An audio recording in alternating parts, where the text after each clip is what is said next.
Welcome back to a brand new episode of the MMA Beat. It is Thursday, August 24th, 2017. Logan, everyone. I'm Ariel Helwani in Las Vegas, Nevada. This is an on-the-road edition of the MMA Beat. We are inside the media center here across the street from the Luxor Hotel and Casino, just a few blocks away from the T-Mobile Arena, site of Saturday night's Floyd Mayweather Jr. versus Conor McGregor epic boxing extravaganza.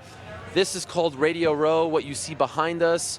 We've been doing live shows here for the past couple days. We've got much more to come, but right now it's time for the MMA Beat, and look who we have here. We've got Luke Thomas of SiriusXM and MMAfighting.com, who has his own station just a couple of feet behind us doing great work. We've got Mark Ramundi of MMAfighting.com, and of course, that is the man in the hat, Chuck Mindenhall of MMAfighting.com and The Ringer. Guys, this is big-time stuff. This is big-time stuff. Pretty uneventful 10 hours, bro. Yes, exactly.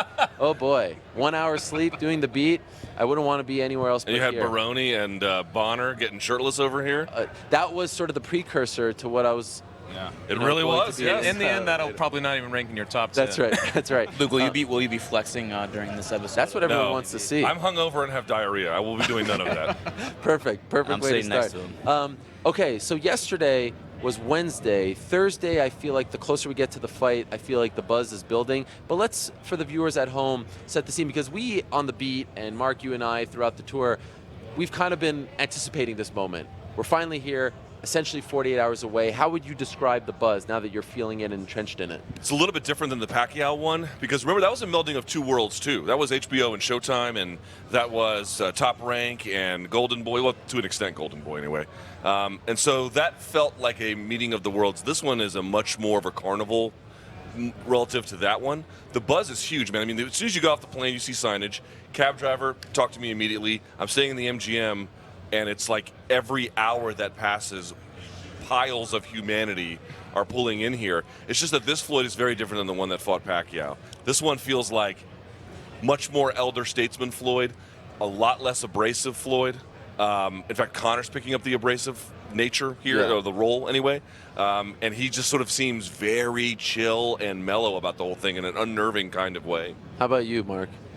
Yeah, I mean, everything Luke said, and to speak on his point about Floyd, it's like he's done the work already. I think that's kind of what I've gotten from him this week. It's like he's put in the time, he's put it in the 20 years, he's done the promotion, he's built his own promotional company, he's gone 49-0. The work is done. Now let Conor McGregor promote this fight and make us all a whole bunch of money. That's kind of what I've taken from Floyd. You know, it's funny, man.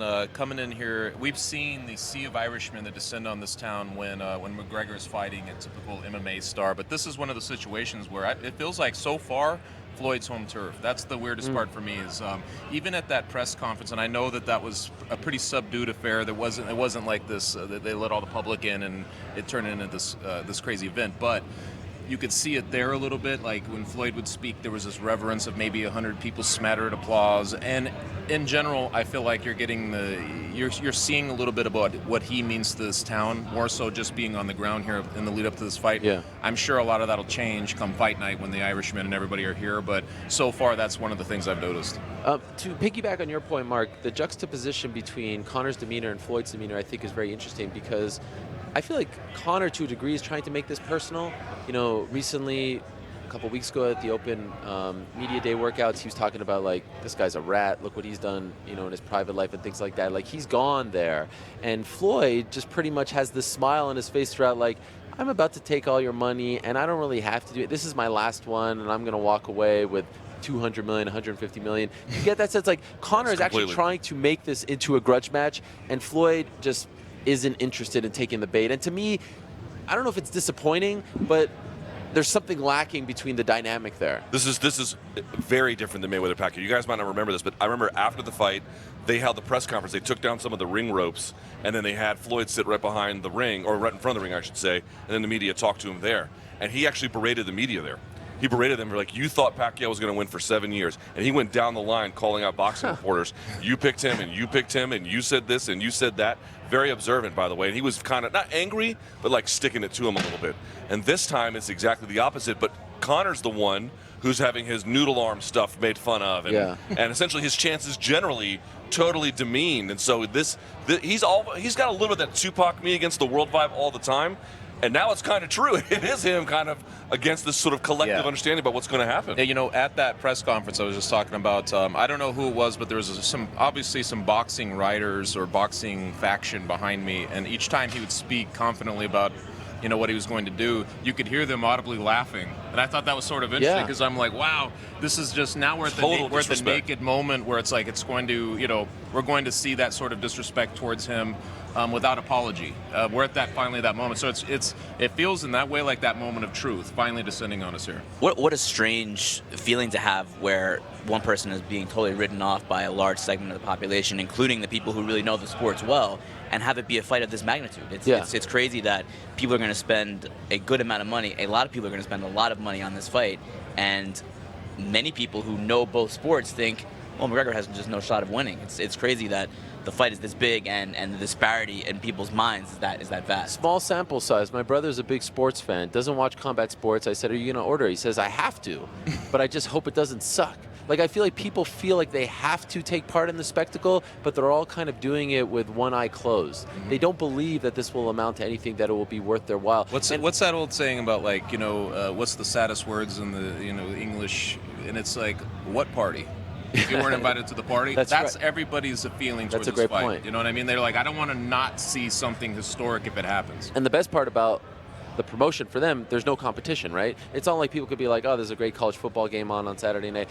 I prefer to watch that for free. But I think your point is a great one.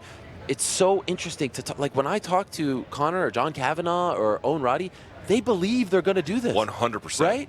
This is not fake. This is not some guy like walking up there and saying like, I'm going to knock him out, wink, wink, and you have no chance in hell. They believe. And then everyone around, like, you talk to these guys, they're like, we bumped into a veteran Toronto columnist yesterday, and he's like, he has no chance. What are you guys talking about? He's no chance in hell. It's so strange to see that dichotomy. If you talk to someone else who's fought Floyd from boxing, let's pick Guerrero, right?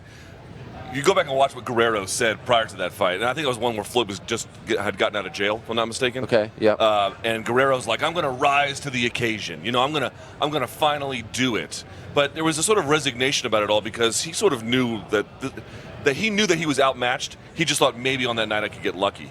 The interesting part about what's happening with Conor, in my judgment, I don't know if you guys picked up on this, it's because he's not from boxing, he thinks he's got the secret sauce. Now, maybe he does, maybe he doesn't. Maybe he gets embarrassed, maybe he shocks the world.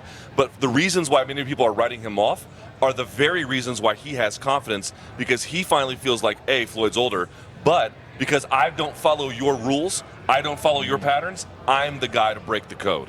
When this fight was first announced, one of the things that we talked about on the Beat and on other platforms was, I'm just curious how the MMA media will cover the fight and how the boxing media will cover the fight. Now, maybe I'm biased, but I feel like the MMA media has actually covered this as an actual fight as opposed to the boxing media, who, again, is continuing to sort of interject their opinion into it. Like, yeah, we're here begrudgingly, but this is a sham. Like, I feel like we're actually treating this like the sporting event that it is. Mano y mano, 50-0 against Conor trying to shock the world. And I feel like for the most part, the boxing media just doesn't really want to take part in this, but they almost feel like they have to. Have you guys gone in that sense as well? I think so. I think that the coverage of this fight is really interesting because I think you do have to preface anything that is written or spoken about with regards to this fight with the fact that, all right, yes, this is a fight. We're going to be covering it. It's going to happen. It's going to be a massive fight. It's going to make maybe $1 billion. But, okay, this is the situation. Conor McGregor has never had a boxing match before. And that's something that I think some of the casual fans have not really grasped all that much. And maybe if you don't know boxing, if you don't know MMA, some people may not understand that, yeah, there's boxing and MMA, but these are very, very different sports. So I think that you have to preface the coverage. Yeah, I mean, and I do think that the boxing media has gone the other way, and they're not prefacing. Their entire coverage is the preface. Yes. And I feel like at least we're trying to do a good job of prefacing. At least I hope that we are doing a good job of prefacing. All right, yeah, this is a massive fight, and it's important, and people care about it, right? And that's what our job is. We want to serve our audience, and people care about this, but we got to keep it objective and say, one guy is 0-0 and one guy is 49-0. Yeah, I think that it's, for the boxing perspective, it seems like profound disillusion, I guess, for a guy who's 0-0 in the boxing ring to come over. But from our side of it, I think we've seen what Conor McGregor can do. And like you were mentioning, there's something about their belief, like the whole camp. It's almost a collision of inevitabilities. One camp is like, it's foregone conclusion. We've already won this thing. And then the other camp is doing the exact same thing. These are interesting. They're interesting. They don't mesh. It can't mesh, but that's what this fight is. You know, it's like this crazy. You can't make sense of it on any level, but it is a lot of fun from the MMA side. Just knowing that Conor McGregor, as a representative of that side of it, is just who he is. I mean, he is 100% in my belief. I remember somebody early on said he's taking this fight just for the payday, and we got into an argument. I was like, trust me, he believes he's going to win this. No, he doesn't. I'm like, trust me, he does. He believes he's going to win this, and it hasn't changed at all. And remember, I would say a couple things extra. Number one, we cover a sport that has, much to my chagrin, has crossover with pro wrestling. Yeah. It just does. And I think But you're a closet fan, right? I would honestly rather have the diarrhea I have now the rest of my life than watch pro wrestling. But here's my point. There's a certain amount of theatrics that we are prone to covering because of the nature of the sport itself and its relationship to pro wrestling. That's the first. The second thing I would say is, I was talking to Brendan Schaub about this yesterday. Okay. I went to a few boxing gyms for research Yeah. for my Monday Morning Analyst. Yeah, great stuff. And thank you. And, well, the thing I found that was kind of funny was, like, I did find guys who were not haters. There was a bajillion haters too, but guys who weren't. But even the ones who weren't haters, I was asking, okay, which Conor McGregor fights have you seen? Maybe one. Yeah. Maybe one. And I'm like, you don't know Conor McGregor, and you don't know the story of every time he can't beat Poirier, he won't beat Holloway, Yep. he won't, or even if he beats Aldo, he won't beat him like this. For McGregor, they keep saying it. This is the same story. This is just the latest chapter. Whether that's true, we'll find out on Saturday, but I can understand why the fan bases and the media would respond differently. We know this narrative. They don't. Equally, real quick, you know, that's part of the narrative the other direction too, is I don't know how many people, now obviously people know who Floyd Mayweather is, but I don't know how many MMA people actually watch him fight. And if you go Not back, many. that's the other part of it. They're like, they see Conor doing his things, and you're like, if you watch Floyd Mayweather, you're like, okay, this isn't going to be this is going to be something he's never had. He's going to, you know, when he throws a punch, Floyd may be on the other side of the ring by that point. You know what I'm saying? It's just one of those types of situations. And I mean, honestly, man, that is the fun of it, right? It's the fun of it, just trying to imagine how this will play out. Yeah, the what if. Yeah. Yeah. Mike, Yeah. all right. Yeah, it's the what if, right? There you go. That's the allure of this whole entire fight. What if this happens? Like, what? I think the question mark of, we kind of know what may happen, but wow, what if this happens is why people want to watch. It's been interesting, and we touched on this briefly last week on the beat, watching Dana White in this role of just being promoter for one guy. He doesn't have to hide his allegiances. UFC 214, he may have secretly wanted Daniel Cormier to win. I'm just throwing out an example. I don't know if that's actually true, but Certainly now, probably. Well, that yes. he gave him those We'll get to tainted that. supplements. That's right. But he had to play it down the middle. Here, he's walking around with the McGregor shirt, and I think this is actually a refreshing role for him because he could just be the guy saying, like, hearing him say. Yeah, but did you see the scrum at the Tough Gym? 2 days ago. Yeah. No. Oh, the one that you were at. Yes, Yeah. yes, yes, I did see it. He I said he wasn't was. there. He said he was nervous in a way he hasn't been in years. chest. And he's wearing those shirts because he's basically superstitious. But he's backing one guy. Like yesterday, he looked at the media in the scrums. He's like, when Conor, mark my words, when Conor knocks him out, have your excuses ready because you'll need them. Basically, that sort of thing.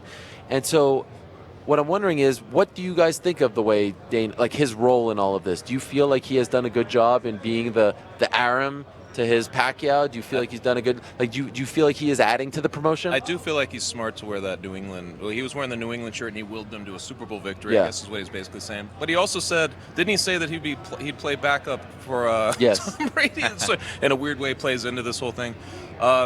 I think it's kind of fun, really. I see a little bit of that old spark Yes. that kind of gone out of him Yes. a little bit just in this role because of that. You know, I feel like he can be as crazy and bombastic as he wants without penalty because he can be as biased as he wants in this situation. And him making that declaration of, like, you know, I'll hear your excuses after Yeah. he knocks him out. I mean, it's been a long time since I've heard Dana really say something definitive that plays actually to a romantic side of what a lot of people are thinking in MMA world, because he hasn't had a good name over the last couple of years. Let's Yeah. put it that way. And I feel like this is one of those moments where people are like, hey, you know, there's a little bit of the old Dana there.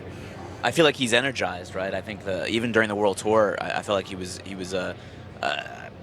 Dana White has made a lot of money in his career, right? He made a boatload of money in that sale last year, and That's why Floyd loves him now. Yeah. he made his name as being the guy who was a workaholic, who just pounded the pavement and was flying everywhere every week. And he may not be that same guy anymore, but there was a glimmer of that this week. But it's going to be weird to me if and when McGregor fights in the UFC again. It's going to be a weird dynamic seeing Dana going back to promoting both. So this is what I wanted to ask you next.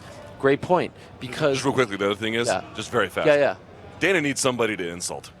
And if you're insulting everyone in your own stable, there's cost to it. But he was calling Bob Arum a senile F. He needs that. He needs that release. This feels personal to him, right? This is him versus boxing. This is him versus the world that kind of did not give him the opportunity. This is his guy going up against Floyd, who, by the way, remember, he's not had a lot of nice things. Like, Floyd is trying to make it seem like they go way back, and they do, but that they were buddies for 20 years. Do you remember when Dana got on Fuel TV? Jeremy Lin. And accused Floyd of being a racist? I was standing right next to him in Omaha, Nebraska. I was standing right next to him, and he did this whole thing about Jeremy Lin, and I was like, this is nuts. Dana's talking about the New York Knicks superstar and Floyd, and it was crazy, and I remember that video blowing up. But here's my question. What do you believe Dana really wants to see on Saturday? Do you think he really wants to see Conor win?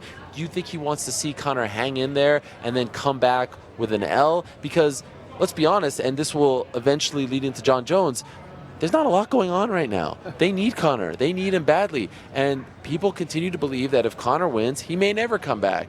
If he loses, he has to come back. So what do you think Dana wants to see happen on Saturday? Do you think he's just not worrying about that and just wants to see his guy go in there and shock the world, and then he'll worry about the repercussions later? Yeah, I mean, I think on the one hand, there's probably he probably wants what we all want as MMA media. I mean, I'm not rooting for.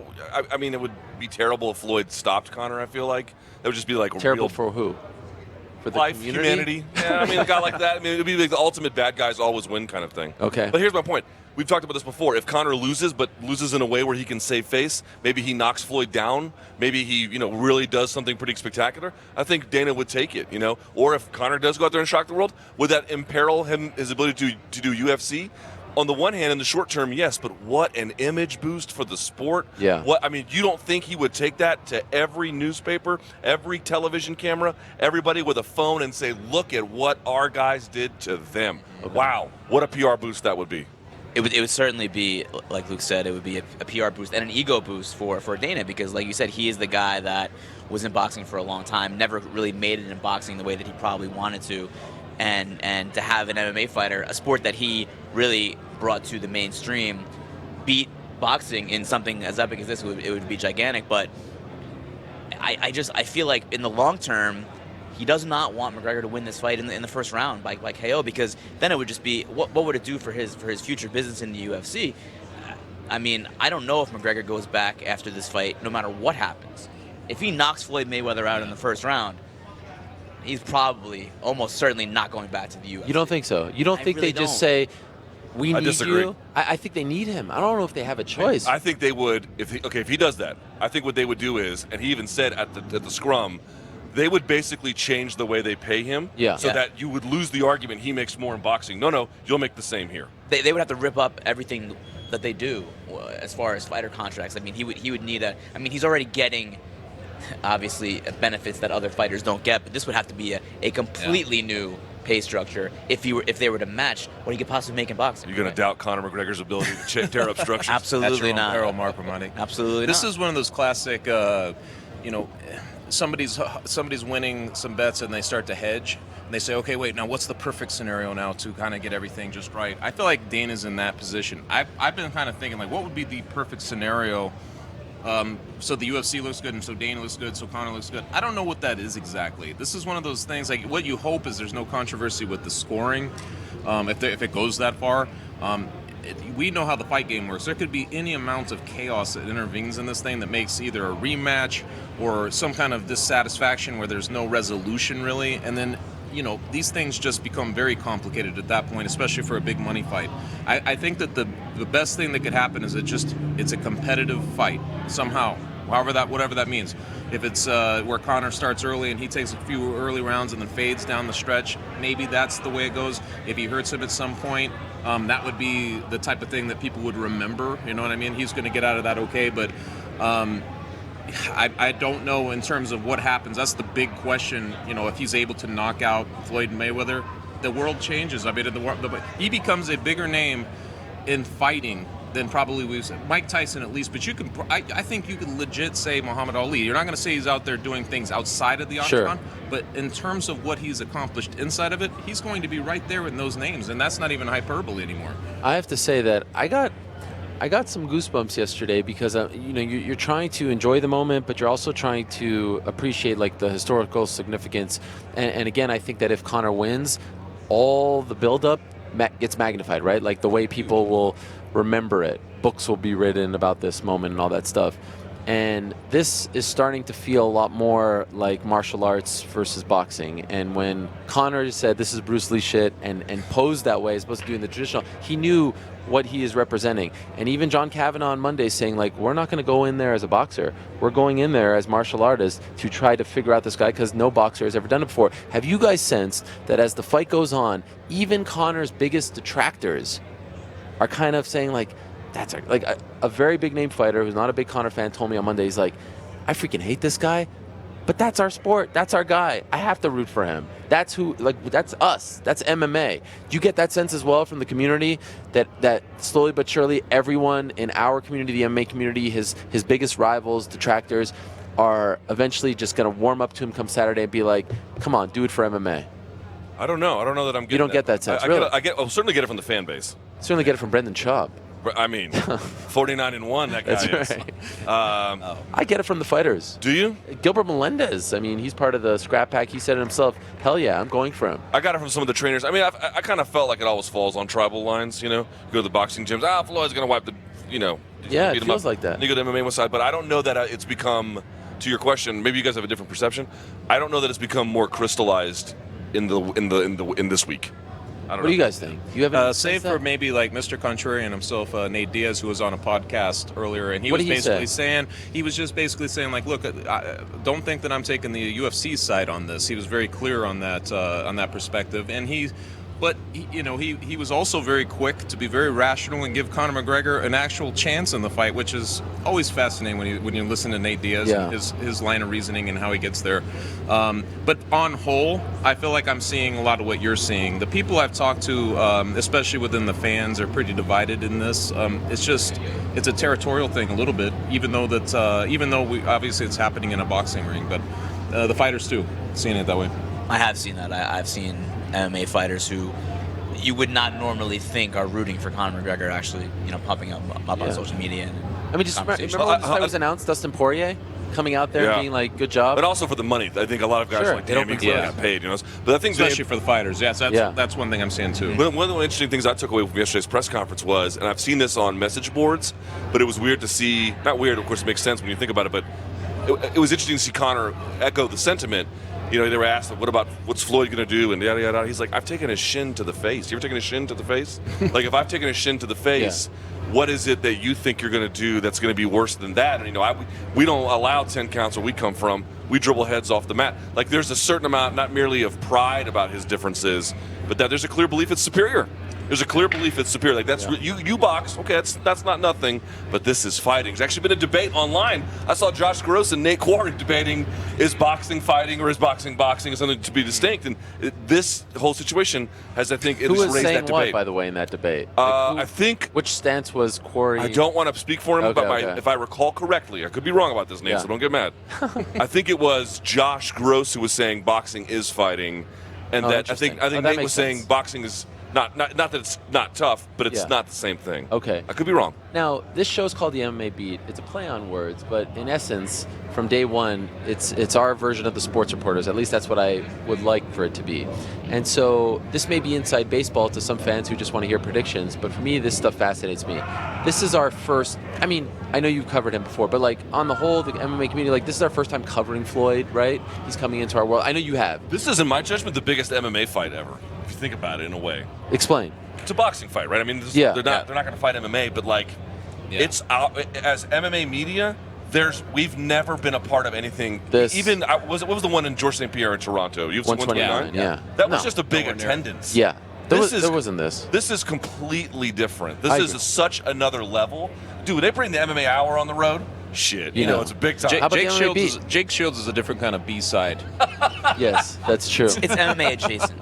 This is MMA adjacent. It's a big deal for MMA. It is a big huge deal deal for for us to take part in this as Which also media. might explain media enthusiasm about it Okay, as well. so let me ask you about covering Floyd Mayweather, because he is a very polarizing individual. He's a controversial individual, and he's a guy who has a lot of baggage. But yet, as an actual athlete, can't take anything away from him, right? I mean, this is a guy who has never been caught cheating, has never broken the rules.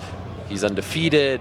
He's about to go, if he wins 15-0, that to me is a record. That's like the Roger Maris. I mean, that's something we may never see in our lifetimes. But it always comes back to, and I was kind of struggling with this yesterday when I was waiting to interview him. Like, how much do you talk about the baggage? How much do you continue to poke at him because of that? You guys, as writers covering Floyd Mayweather, how have you balanced the difficulty in, telling who he is as an athlete and as a person, and at times ignoring that, and at times bringing it up? Because at times in the build-up to this fight, we've had to go into uncomfortable territory, right, with the race stuff and the word that was said in London and things of that nature. So I'm just curious from you, like, how have you balanced There's that? an old Cameron Crowe interview where he was interviewing T-Rex. I read this later on, and all he did was basically present a question and get out of the way. Uh-huh. You know what I'm saying? Because whatever was going to come at you was going to let him trip over himself. That's how I've approached this. If Floyd Mayweather has something that's going to be incendiary that he wants to say, that's Floyd Mayweather, and I think that's a fair representation of who he is. For people who have not really followed boxing and don't really know his story, I feel like you can actually get it just by watching his interviews a little bit and then reading all the, there are plenty of people reporting solely on what's going on, what's happened in the past. So I think if you're paying attention to this, you're going to get a pretty full picture of who Floyd Mayweather is, and not all of that is pretty. What he is, though, in terms of the size of this, is a very lived-in star. I mean, he's been in boxing for. His family's been in boxing. At the club last night, Tony Tucker is sitting there. He's got guys like that just hanging around, man, and he has been around it. He is a lived-in boxing star from a tradition that has stood for a long time, and he presents himself that way. He's very savvy when it comes to the media. And, he handles himself on a big scale. MMA guys don't have that. And Conor McGregor being an exception. But Floyd Mayweather is showing guys like, hey, look, if you believe it and you're savvy, big picture, this is what you can achieve in boxing or in MMA. Yeah, you have to show the full package, right, of Floyd Mayweather, the boxer, with all of the milestones and the records and the money. Obviously, he's the biggest draw in the history of boxing. But there are those blemishes, and some of them are more than just blemishes. There are criminal convictions. There's jail time. There's many things over the years that he's said that have been kind of objectionable. You have to paint the complete picture. I think if you don't, you're not servicing the reader. But you can't not cover something, or you can't only go to do one. You know what I mean? Because you're not serving the reader that way. That's just my opinion. If you're just talking about the domestic violence stuff, maybe on some platforms that plays, but as it's a hard thing, because you do as a journalist have these inner struggles, right? Because you know who some people are, and you know what they've done, and that's can be off-putting in some cases. But I think it's your job as a journalist to write about that, talk about that, but also talk about the other stuff, because that exists too. In the same universe, you can't just stick to one. At least in my opinion. Only God can judge him, Mark. You know that. Well, I'm not sure if I know that, but moving on. Wouldn't it be nice to be in a sport where everyone was a nice guy? Yeah. It'd be nice. Yeah. It's not the real world. You're going to have to cover dirtbags. You're going to have to cover guys who say racist things. You're going to have to cover guys who say who've been to jail for domestic violence. You're going to have to cover guys who do.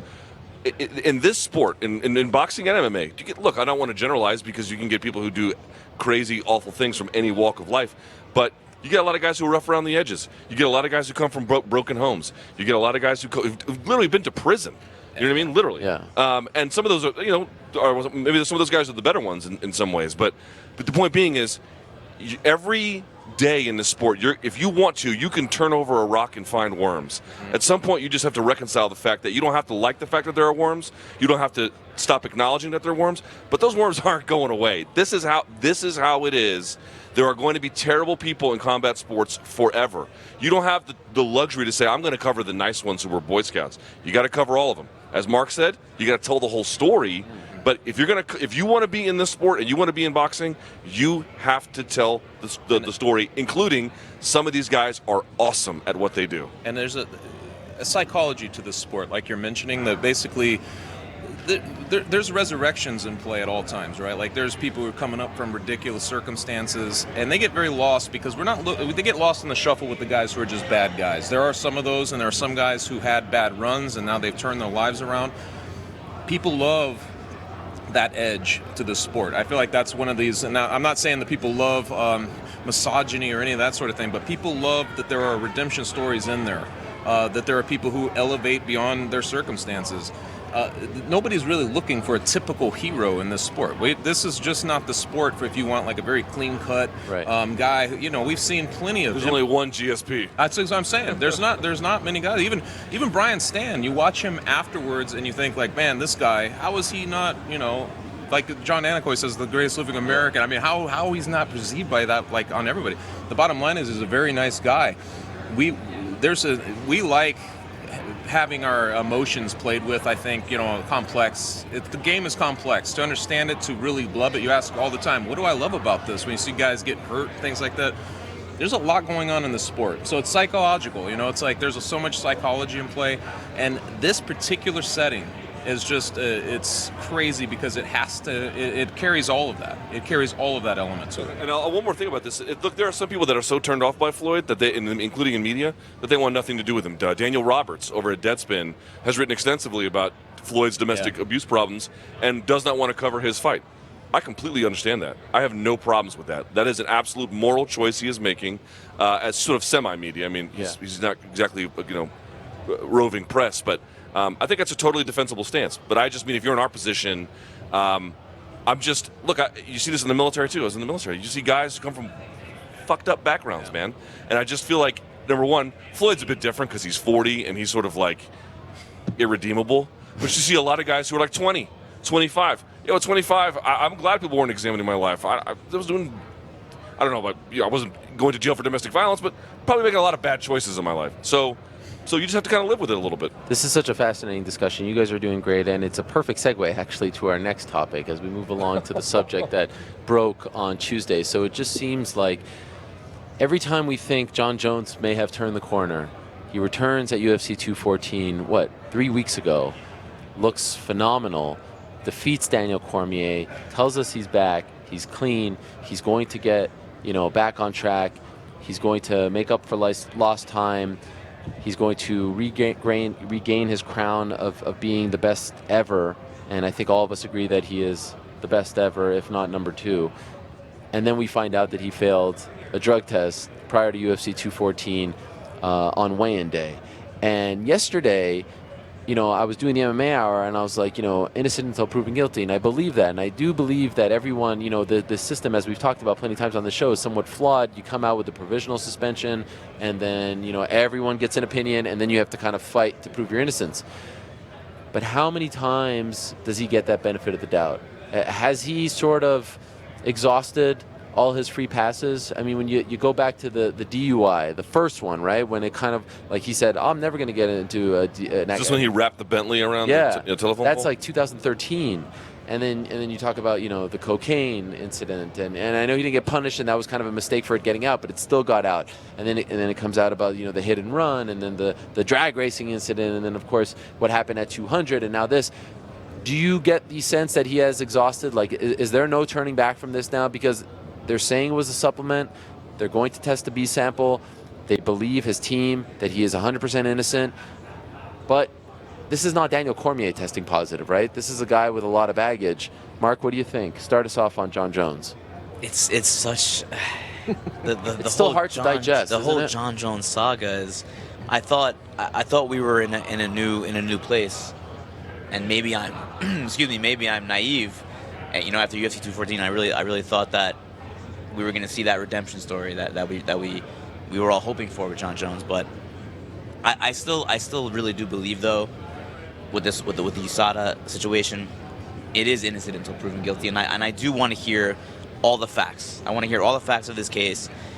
What we do know is that he passed 7 tests this year, right? He passed 7 drug tests. The most recent one before the one that he popped in was July 7th. So apparently, at least as far as USADA was concerned, he was clean all year up until the day of the fight, or the day before the fight.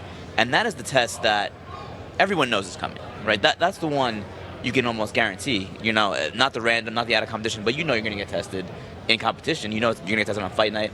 Right. So, yes, Jon Jones is a reckless guy. What did he say after? I'm a wild MRF or something like that.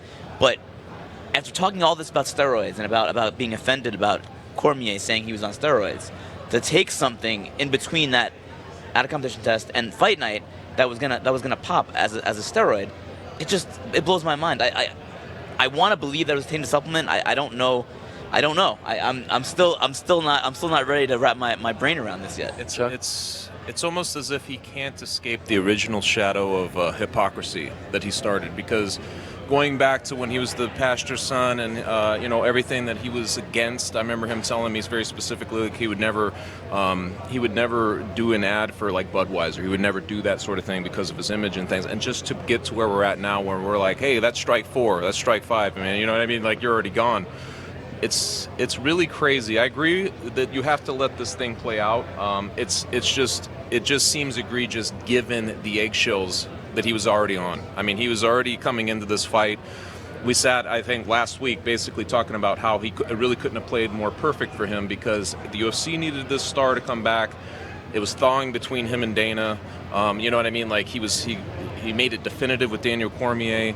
We were talking about the chances of Cormier getting another shot, and here we are like a week later. I was like, funny things happen in the fight game, and here we are.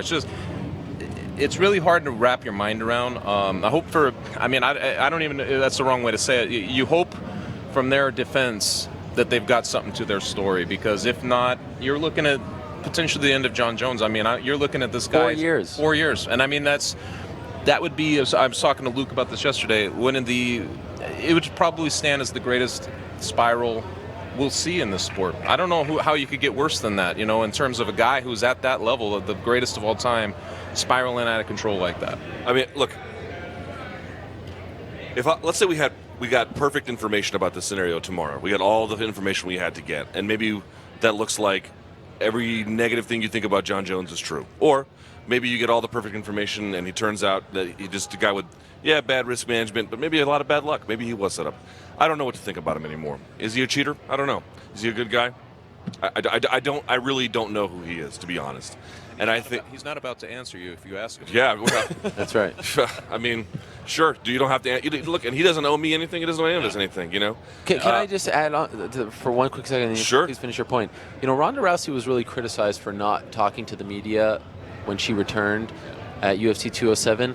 Jon Jones really did the bare minimum, and I think he kind of got away with it. I mean, like, we were hard on Ronda, but what he did to you. Did a 10-minute scrum. I mean, you see the amount of time that Floyd gives us and Conor gives us. Didn't do a workout. Really gave us the absolute.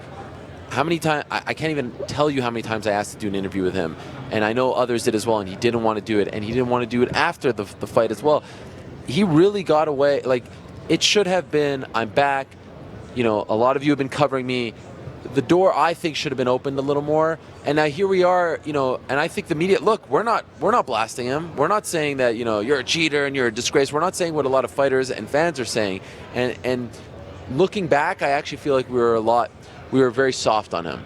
My whole view is that for me, if you guys disagree, it's totally fine. I don't think these athletes, in terms as media, I don't think they owe us shit, to be honest. So if why did we criticize Ronda so much? Because number one, that was so unusual. Yeah. It was a complete blackout. To your point, Jon did the bare minimum, but he did the bare minimum. Yeah. He fulfilled his contractual obligation.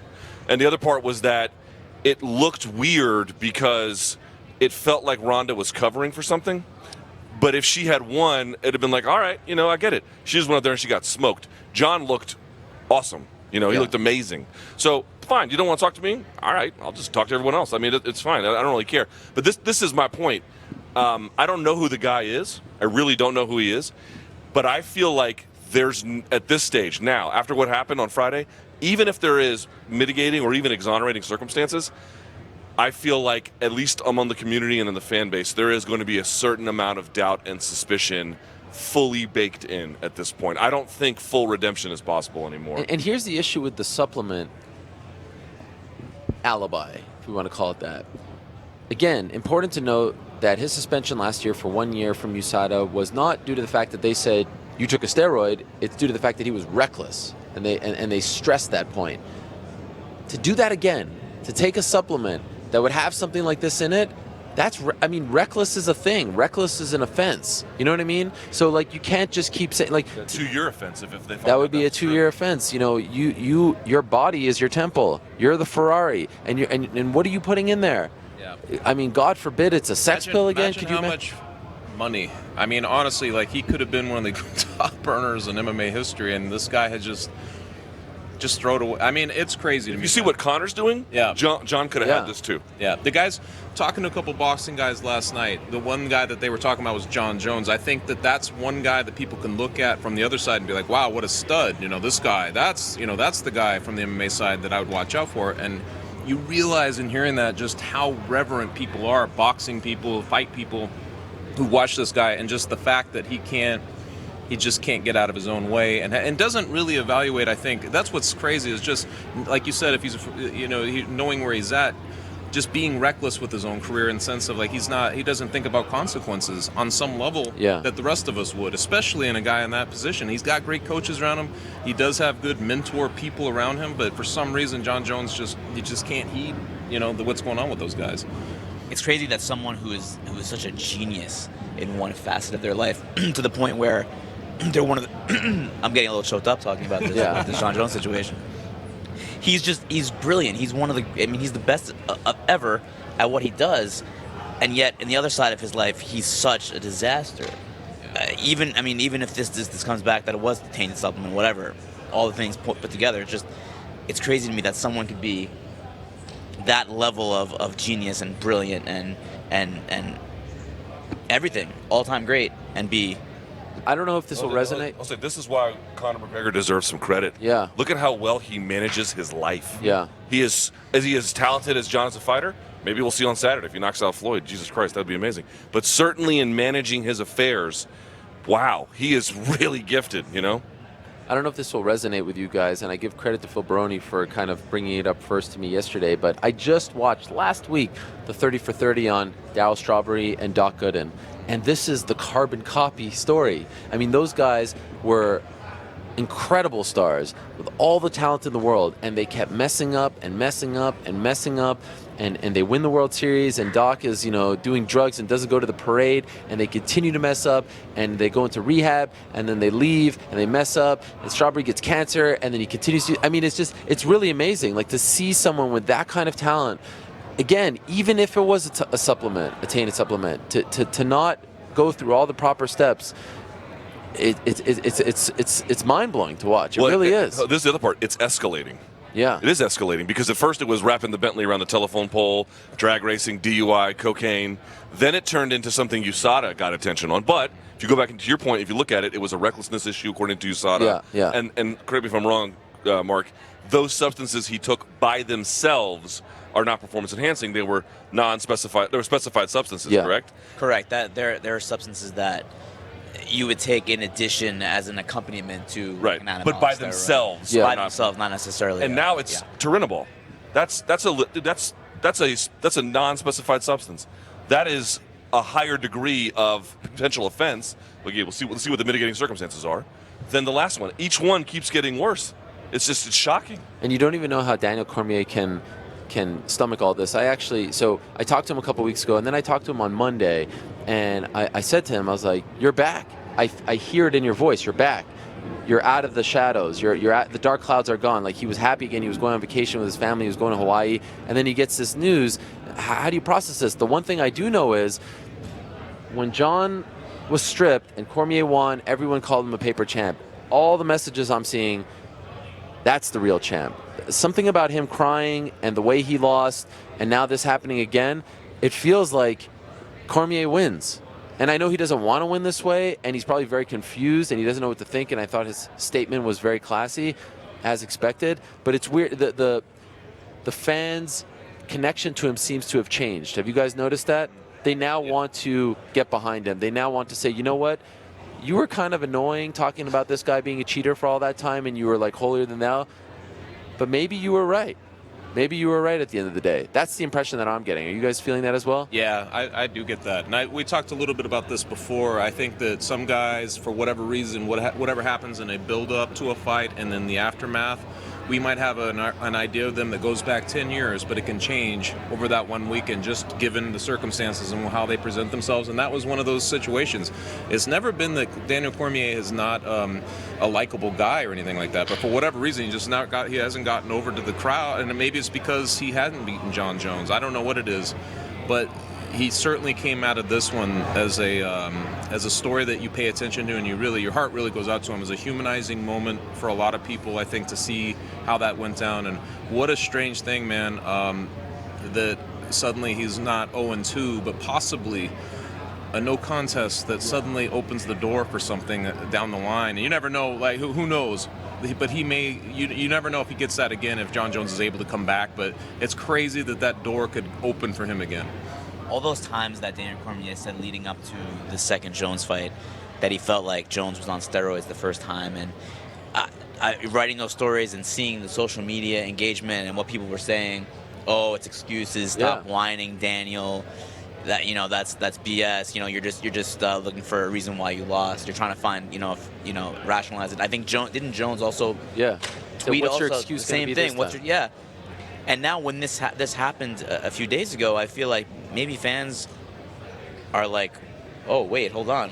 Maybe there was something to what, and I don't know if that's true, and no one really knows if it's true or not, but I think maybe fans, after seeing this latest slip-up by Jones, are like, well, maybe DC was right. Maybe he really has been on stuff the whole way. So bizarre to me. Can you imagine being Daniel Cormier? Hey, Daniel, you got concussed. You cried on national television. Here's your championship belt. Yeah. Enjoy. It must be so bizarre to feel this way. I mean, he hasn't been stripped yet, but this is a very likely possibility. I want to actually give a shout out to Greg Howard of the New York Times. Okay. He wrote an article about this. He sort of covered Daniel Cormier in the lead up to the fight. Greg Howard, previously of Deadspin as well, but now New York Times. And you work for Deadspin? A lot of plugs for Deadspin. I know you got issues with them, but these guys are good. These are good guys. All right. Greg Howard did I promise. with Jon Jones too. Yeah. Yeah, he's covered Jon Jones. Yeah. And so he mentioned something I thought was quite true. We don't know the truth about what's going to happen next with Jon. Maybe the Turinabol stuff really is a tainted supplement. But whatever happened, it's now cast enough doubt about the circumstances that Cormier was robbed of the opportunity to fulfill not merely his opportunity in the final chapter, but to have any clarity about the final chapter at all. He has to live with this forever. It's you don't know what to degree it's true, and if it's true, how much it helped him, and if it helped him to what extent. Like all these things, there's no clarity now at the end. At least when he lost to Cael Sanderson, okay, you lost to Cael Sanderson, clean, done, over. Now there's still all this drama about it. How big of it? Go ahead. One thing that we can say for sure, and we don't know if Jon Jones knowingly took this steroid Turinabol, but the one thing we do know for sure is that it was in his system when he fought Daniel Cormier. So that's pretty clear. We don't know if it enhanced him, but we know that it was in his system, right? He failed the test. So that's something that we do know. So from a Cormier perspective, that can be pretty clear to him. Like, okay, maybe he didn't know it, but who cares if he didn't know? Sure. It was there. It could have very well could have helped. How big of a blow is this to the UFC? I mean, for this to happen this week. It's bad, dude. And then imagine if Conor gets embarrassed. Yeah. I mean, this pay-per-view did very well. The best of the year. This is Jon Jones. Let me one-up you. People are forgetting about this. Bad things happen in threes. Uh-oh. One, Stann leaves the sport. Yeah. Two, this. I don't know what's going to happen Saturday, but if you're superstitious, you might be a little bit worried right now. This is everyone was saying this like again, going back to the UFC 214 presser where he didn't want to answer my question. People were tweeting me being like, "Oh, you must be so thrilled about this." And I was like, "Well, no. First of all, I'm not a ghoulish ass face." That's debatable, actually. Yeah. But nevertheless, my point being is this: who wins? Who wins from this? Yeah. Jon doesn't win. No. Daniel. I mean, if he gets the belt back, it's not a win. MMA doesn't win, UFC doesn't win, where's my prize, to borrow from Chris Rock? Nobody wins here. This is super, super, super bad for the sport, especially if he goes for 2 years. Where are these headliners going to come from? Now we lost the Stipe Miocic potential super fight. This is devastating for the sport. And Gustafsson. Gustafsson. I personally wanted to see that rematch pretty badly, and now suddenly that's probably off the table. Could be off the table forever. I think people who, you know, John isn't a household name like Connor, but this is LeBron. You know, this is our LeBron. Yeah. This is our Tom Brady. This is our Sidney Crosby. I'm sorry to mention Sidney. I could say Alexander Ovechkin, but not quite as good. I've got some insults about Sidney Crosby I'm going to say off the air. This is such a big deal. Like this is the greatest of all time. Yeah. It's just it's amazing. So we'll see what happens. We'll see if he's able to rebound. We'll see if he's able to figure out that, you know, it was in fact a tainted supplement. We'll see how the UFC. It's still very much a fluid situation, but this timing kind of felt a lot like 200. I know he wasn't on the card, but for all the media to be in Vegas, you know what I mean? You know, Luke told me yesterday. You said that we were on the 5-year anniversary of UFC 151. Yesterday. Right. Back Yesterday when was the 5-year cancellation. Yeah. the original Sport Killer stuff, and then all of a sudden you get to this. It just seems very ironic. And by the way, quickly, you were in the Tough House when this news broke. So Tough Gym, excuse me. And you were able to just watch Dana White digest it, right? Dude, what was that like? So I'm sitting there. Francis, the enormous human being in GNU, is right in front of me, and Dana's desk is over to the left. Dude, he's turning redder these days generally. I don't know what that's about. But, dude, he looked, at first, furious. I mean, beet red. And the fights are going on, and he's on his phone yelling into it, right? Like, and then he puts the phone down and just kind of gets back to business. He walks by. I asked him if it's true. He says it's true. I asked him, did you strip him? No, not yet. And then he did the scrum, and it looks like, again, this is my point. Maybe there are circumstances that will be mitigating. Maybe he will prove that this is some kind of big accident. I don't know, but I don't know that there's a redemption story here all the way. I feel like that ship has sailed. Wasn't it surreal being we were in this room when that whole thing came down, and the TVs were on all the sports stations. It was first McGregor Mayweather stuff, then it became the Kyrie Irving trade, and then as soon as that Jon Jones thing dropped, every television screen in this room was all about Jon Jones listing all of his. Just like that, this fight that's going on became a distraction. How weird is that? I know, right? The fight that everyone was kind of like upset about, offended. This is now, you know, the circus has become, you know, the welcome distraction. Last thing, let's just quickly talk about Brian Stann. He announces on Monday that he's leaving his commentary position. I think he is the gold standard.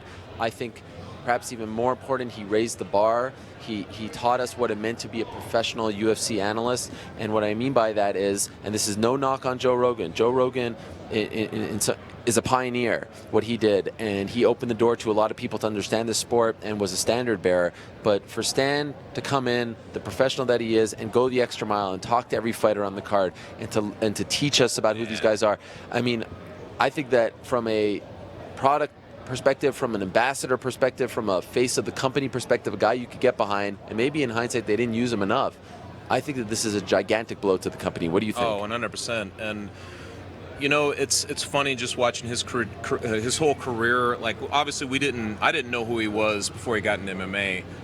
But you see what he's been able to achieve the whole way. You know, the Naval Academy, the war, his collegiate football, anything he's put his hand in, he's basically succeeded at. And I feel like that's just a tribute to him as a human being, because you see how studied and accomplished he is. He's always prepared.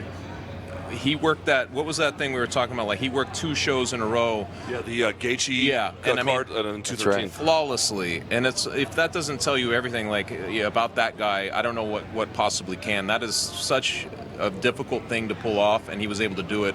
And he has been traveling a lot.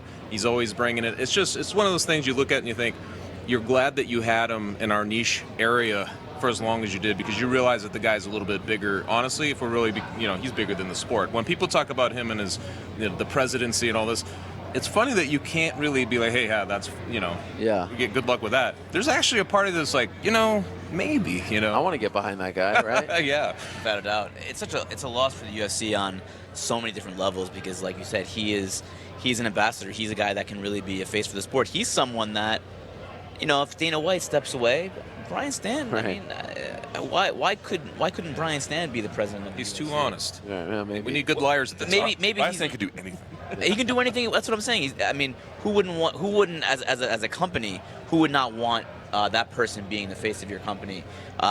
It's a big loss for MMA, but like Chuck said, maybe there is something bigger down the road for him that, there are a lot of things going on in this world that maybe are not that great right now. And maybe, I don't know if that's his destiny and that's what he wants to do and that's his desire, but I would certainly be behind him pursuing and thinking about that, because I was just going to say, I think all of us, I don't know if you were there, but we were at Madison Square Garden in November, and we were just casually asking him, backstage, whatever, about politics, and he was like, he was clearly thinking about it. So it'd be interesting to see what he does with that. Yeah, I mean, Chuck mentioned, first of all, we talked about earlier in the show, all these guys in fight sports who come from bad backgrounds. He had a challenging background, and he's the exact opposite. I mean, a model citizen in every way, good husband, father. Everything he touches, he's got the Midas touch. To get into the Naval Academy is hard. To be a Marine officer at the Naval Academy is hard. Decorated war hero, grows this nonprofit operation, wins the title, competes at the highest level in the UFC, and then does this commentary gig. And I just want to say one thing about the commentary to me that's really been interesting. If you go to I find going to art galleries kind of boring, but my wife drags me time to time. And what you often see is you look at a painting, you can see a painter's fears or inspiration or their view on life, depending on what the kind of art is. And I always feel like when Brian Stann was commentating, it wasn't merely that he did a good job. That's when he's talking to you about MMA and he's telling you their stories, that is how MMA is supposed to be watched. He is sharing with you his worldview of enthusiasm and erudition and just this absolute perfect way in which MMA can be enjoyed. So this is a devastating loss for the UFC. It's a huge loss for the sport, and there's not going to be another Brian Stann for a very long time. That's very well said.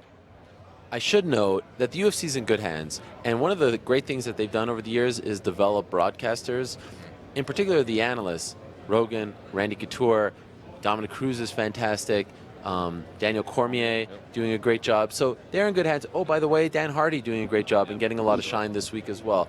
There was just something a little different about Brian Stann, and in fact, a small anecdote, Brian Stann's first gig for Fox was that Fuel TV card in Omaha, Nebraska, Jake Ellenberger versus Diego Sanchez. Wow. And I remember him coming to the back afterwards, and the head of Fox Sports, George Greenberg, was there, and Dana White was there, and they were blown away by his desk work. And they're like, oh, we are, and that was it. And he was off and running. That was his first time doing anything for Fox. And, look what he became. I think he redefined the game. And you've talked to him plenty, I'm sure you all have, outside of this realm, without cameras on and everything, and he's every bit the same guy. 100%. I remember the first time I saw him in 2007 in Big Bear at Tito, where Oscar De La Hoya had his place. He was helping Dan Henderson train for up there, and I remember that was the first time I actually met him, and he was the exact same guy. He was like perfectly articulate about what was going on, very lucid about these things. He was getting ready for a fight himself. I can't remember who he was going up against, but just I remember he made such. The very first impression I had of the guy was like, wow, Brian Stann, who knew? This guy's amazing, that sort of thing. So it's not just for TV cameras. That's who he is. Okay, rapid fire before we go. Does Mayweather-Pacquiao beat the pay-per-view record? 4.6 million. Mayweather-McGregor, you mean? Excuse me, Mayweather-McGregor. It's been a long couple hours. Saw your interview with Steven Espinosa. Yeah. He seemed to have trepidation about it. I think it'll get close, but come just shy. What do you think? Yeah, I don't think it will break it. What do you think? I think it will. I think it will. Oh. I think it will. All right. I think it will. What is the head? Let's play Darren Ravel. What's the headline Sunday morning? Mayweather cons us again. That's Come on. No, I know. That's fine. That could very well be it. I was trying to be, a little positive. What do you think? Mayweather by unanimous decision rematch next between Mayweather and McGregor. You think so? Rematch. Because it's so close?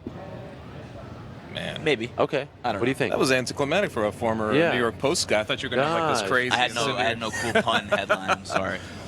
Man, that's tough. I think it's basically close to what Luke said. That would be my vision of what's going to happen. I hope I'm wrong though, man. That's where it's at for me. I just hope I'm wrong, but I think that's probably going to be love nothing more than to be wrong about Mayweather being good. Love nothing more. Last thing before I go, it has been a lot of fun doing this. Again, yesterday we did the MMA Hour. In a few hours' time, what?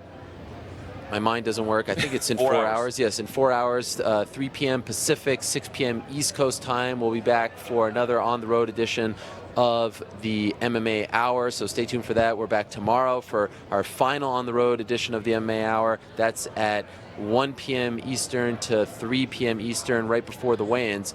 And this is great for the sport, and we're having a lot of fun covering it. I think I speak for all of us. This has been a really fun ride. But I want to just say one last thing before we go. We want to send our continued positive thoughts to one Matt Hughes. Some great footage coming out about him over the last couple days. He's rolling. He's getting out of the hospital. I mean, this is an ambassador. This is one of the faces, one of the pillars of the sport, and we're pulling for you, Matt. I saw Pat Miletich here yesterday, who was a part of the Showtime broadcast, and he was very confident that Matt was going to get back to at least close to 100%. So Matt Hughes, wherever you are, keep on fighting, my man, and we're all pulling for you. All right, we are done. Thank you so much for watching our on-the-road edition of the MMA Beat. You know, we do these sometimes in the hotel rooms, never quite like this, so I want to thank the crew behind the scenes, everyone who's been working so hard, Paige and Rob and Scott and Adam, everyone back in New York. Thank you so much for all your hard work. We're back in a few hours for the MMA Hour, as I said, but for now we shall say goodbye. For Luke, Mark, Chuck, I am Ariel. Again, thank you so much for watching. We'll see you in a few hours for the MMA Hour.